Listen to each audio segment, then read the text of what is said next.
as promised, I plan on doing the VK7201K review. And I finally got the chance to sit down a little bit this weekend. I'm recording this Sunday night. You guys should have it up. If I don't get it up Monday, it will be up Tuesday. Obviously, you'll know because you'll probably watch it. So, the review was going to go one way. I was going to just sit and compare it to the other German heavies and, like, tell the differences and stuff. Um, but now I have, like, this crazy theory bumping around in my head, and I don't know. Maybe I am crazy. Maybe I'm seeing something that doesn't actually exist, and everybody's going to think it's stupid. But, so we're doing the VK72 review now. Um, it's hard to call. I will say it's hard to call the VK a super heavy, in the sense of it having like mouse armor profile, but also like you can also call any tank that's literally super heavy a super heavy. So VK mouse, E100, because it's hard for me to consider an IS4, for example, a super heavy, but the armor profile, in a sense, gives it that title. So when I think German super heavies, I think the big, giant tanks that weigh a ton and just trundle along on the battlefield. And so I'm gonna consider the VK like a pseudo super heavy. It kind of has a playstyle of a super heavy, but in the same sense, it doesn't have like the impenetrable armor. It has more weak points than some of those other tanks. So we're just gonna jump straight into it here. So this is my theory. Probably already looks a little bit crazy, but I feel like the VK72 is like the Germans saw 215B and decided to slap more armor on it and put a bigger gun. Like that, the play styles I feel like are fairly similar. Obviously, the 215B depends more on DPM, and it fights more mediums, where the VK can fight heavies. But like the similarities are there. Like you can already see, for example, just from looking at the armor, the hull's narrow and it sticks out. They're both rear mounted, but the hull's narrow and the turret sits wider than the hull itself on its own platform. Same thing with the VK. The VK is circular. The turret ring of the FVs actually has this like angle point in front of it, so it's actually really thick, which doesn't give it that chic weak point that the VK has right here. Um, but beyond that, like you're looking at the VK, and what it looks like is just there's a ton more frontal armor, and there really is. Like the weakest point you're getting is like 290 right on the lower plate. 290 is not an easy penetration to go through, especially when a tank's moving and wiggling. This is not an easy pen for a lot of tanks, and that's what the VK does. It's an aggressive super heavy. And I think that's why I've connected with the VK super well in my own opinion, because I'm a really aggressive player. Like this is one of the it's 30 kilometers an hour. The 215B is 34 kilometers an hour. It's not that much of a speed bump. It has slightly better power to weight ratio because it's lighter, but in general, the two tanks are fairly similar in speed. And I have a super aggressive playstyle. I have like a 1.6 average spot rate on the VK, which is fairly high for a tank that goes that slow and is a heavy like that. Normally your mediums are getting the vision out there for you. Um, and that's what it does. It bullies tanks. It drives straight forward at people. You wiggle a little bit, juke shots into like your where they think they're gonna pin your side, and then instantly it's hitting your frontal armor because you're wiggling. And that's what the VK does. It's made to push straight forward. It's a pushing super heavy. That's what it does really well. And that's something that like the E100 and mouse, the mouse can do it, but the mouse is super slow about it. The terrain resistance is on the mouse and the mouse's speed. Just in general, it's really hard for like mice to push with other tanks. Whereas like the VK does it really well. It could just drive straight forward, slight wiggling. And it's still fairly hard to pen the VK. Even with the weak points, like the only weak point on the VK, let me look at it right here, is this inside triangle right here is 310. Even that, it's not super weak. And then this triangle, and it's mirrored on each side. So if you're looking straight at the VK, you're gonna pen here and here. And I gotta say, if you're moving at all, you're gonna start hitting shots at the mantlets. You're gonna hit them in the hull. It's gonna be a really hard tank to shoot from the front. And even like drive wheel ish areas like here, even right here, you're not gonna necessarily pin that. That's 340 millimeters of armor, sitting behind 40 millimeters of track. This is a really hard penetration, to be honest, right here, which is why most people will shoot up to here. But when you're juking, a lot of these shots are going to come straight into this front drive wheel, and it will not penetrate your armor. It just will not go through because of the spaced armor and the armor itself behind it.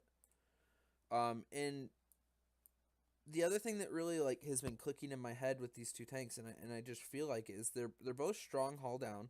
Granted, the FV is a monster hull down. Like, this turret is actually really hard to penetrate from a hull down perspective unless you're hitting like these viewports up here, or you're somehow feathering shots and getting them into this really, really, really weak lure play on the tank. But in general, this is a stronger hull down tank.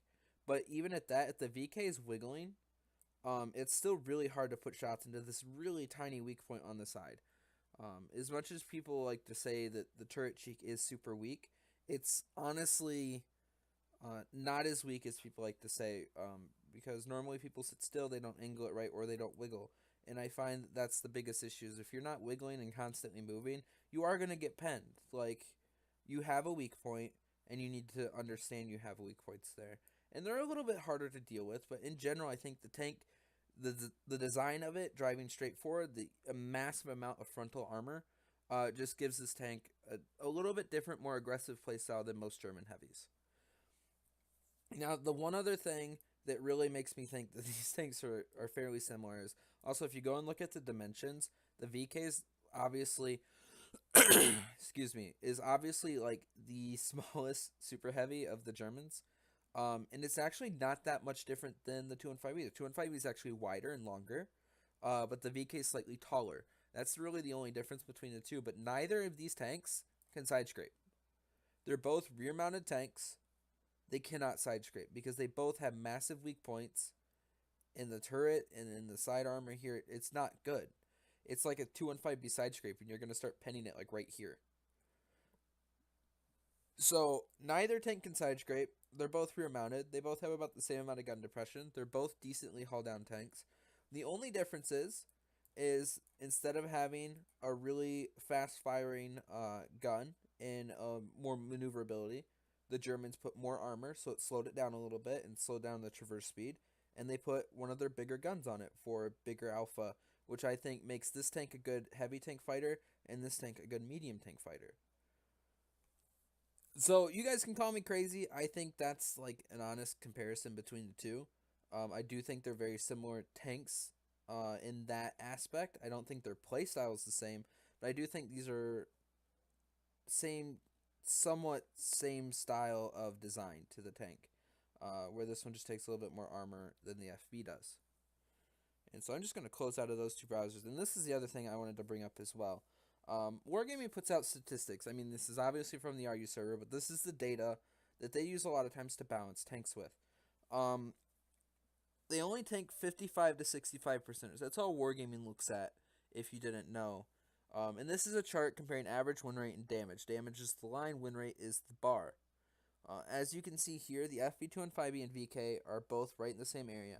They have the same average damage from 55 to 65%ers, but the VK just has a slightly higher win rate. And that might honestly be because still the VK, it's a couple months old, but I think people are still having trouble learning where to shoot it a little bit. I don't know how, because Blitz has this, thing called hit skins, and it tells you right where to shoot tanks. But anyways, that's like my point right now. Both of them are below 60% average, which really, a 55 to 65%er, you'd assume it would be right around 60 being in the middle. And I think this is, they're two very strong tanks, both for different reasons. But that's like my analysis of the two tanks. I have a compare here to really bring it up. It has the 800 more DPM, so it's firing a couple more shots from its gun, more damage than what the VK is doing. It has 1mm more pen. Obviously, it's sacrificing that alpha and caliber for the faster rate of fire and more shell velocity. But right here is like the gun handling with the German and British differences. This is why this tank's really good at sniping and dealing with mediums. And the VK is really good at just bursting out damage into big heavies and holding lines. Same gun depression. VK is slightly higher elevation. Right here's the maneuverability I was talking about. See, it has 13 degrees more traverse a second. Slightly faster, slower, actually in reverse, which makes this also another really good ridgeline, small ridgeline, hull down fighter, because it could back up pretty quickly. The power to weight ratio is not that much of a difference. It's like 4. And the trade resistances are a little bit rough on the VK since its weight is pretty significantly higher. And then, as you see here, it's just a massive more amount of hull armor and a decent more amount of side turret armor. The front's a little bit weaker, but that's because the 215B has that massive gun mantlet. So I'm just going to jump in game real quick, and we'll go over how I load out my VK, and then I'll run through a couple mastery games. And then also, in conjunction with this video, I'm just going to put basically a B-roll out there of a ton of masteries I have. Just set to music if you want to see just more, like a flood of gameplay. There, I think it's going to be like 8 or 9 games in it. So, if you watch this review and you still want to see more gameplay to kind of see how it plays, I've put in, I think, 120 games over the last 3 days in the tank before I officially reviewed it. I'm just recently hit 70% with the tank. I think the tank's amazing. I do think it has a learning curve that you have to hit and get done before you can really like maximize what you do in the tank. But anyway, so I have the two replays I'm using have actually been out there in different places. Me Master Gamer and Wapblitz replays have both put out one of each of these videos, I believe. I think one did one and the other did the other. But this is my 6.8 damage game in the VK. I decided to show it just to show you like the gun and how German HE is really good. And that's the other thing that I find comparable between the FV215B and the VK is both of them have really good HE rounds. One obviously shooting hash, one shooting HE. But they're both really good, and I think that's another thing that makes them similar tanks. But here we go. We're going to go straight into town on Alpenstat. I prefer town. I like to play what would be the B cap in Supremacy. It's a really strong position. You have shots across both sides of the map. From here, you could spot and hold a lot of different tanks. And so I'm going to instantly spot a WZ-120, and the cap's going to go off. This alone right here is going to start throwing me off. But I'm going to pop an HE round straight into the grill, and that is the first fire of the game. And I say that because I get a lot of fires this game. And that's probably what honestly leads to the amazing amount of damage. And let's be honest, there's 2 grills, there's a 50B, there's a WZ, a WT on the enemy team. I mean, that's just a ton of HE targets. I see a 50B, I'm going to snapshot another HE round back into the engine of the 50B and light another fire. And right there, I already have 2.7k damage. 2 shots, 2.7k damage. I carry a ton of HE in both the E100 and VK because it's amazing. And especially this tank because I do a lot of face hugging and brawling with like IS-4s and IS-7s where you can't really pen that turret. So smacking HE into the top of their turrets, I'm getting rolls like 400, 500 damage. And it's insane. It's just allowing you to play the game aggressively in this tank and deal with it. And right now I'm yelling base because I don't want to really push across this opening and get slaughtered. But no matter what, I feel like I have to do it. It's at 80 points. There is a medium yellowing across the road. But like if that medium and light don't hit their shots, it's a loss. So they do end up resetting the base. But we end up losing basically a bat chat for that engagement. I am lucky to have gotten by with the HP I did. So I'm going to right here go straight up to the WZ-120. And I'm just going to pop an AP round to the front, light him on fire. I'm assuming that's a transmission fire, similar to how you can get German tanks through the front a lot of times and light them on fire. But anyways, that is the third and final fire of the game. And right now I'm just using the gun of the VK to try and wrap this game up. I HE the grill. Fortunately not a 4th fire or a really high damage roll, but 800, I'll take it. I mean, that's a max roll with AP, and I do apologize to the FV later on. I didn't mean to just run into him, but I'm trying to get around this corner and try to shut down this E100. And I come around the corner, I put one into his track, and I start wiggling. Right here, like, I'm giving him side shots, but I instantly poke it back around. I'm moving the turret at the same time. As you see, I'm flicking it. He doesn't know where to shoot. And so he ends up just HEing me. If you're wiggling, you're minimizing so much potential for them to shoot you. And I'm going to try and do it again. Right now I'm giving him lower plate shots, though, which is risky for a heat round. It could go through if he's able to aim it. And I'm just going to keep wiggling, and right there, it's going to go straight into the gun mantlet. We're going to shut him down in this next round. Finishing up this game. Really quick game, but it just shows the damage potential of this tank and how just slightly wiggling at the end there was just maximizing my armor, and he wasn't able to do much. That was an ace tanker, 6.8 K damage, and it was the number 3 damage record for NA. It's like number 10 in the world. It's not super impressive compared to other people have done, but it was a really good game. And as you saw, I had 3 fires, one on the WT, I had one on a grill, and I had one on the 50V WZ and grill. Not the WT. I just spotted him. Apparently, I thought I shot him. But we have one more game we're gonna jump straight into, and as you can see here, here's all the games. But the next game we're gonna run is let me find it.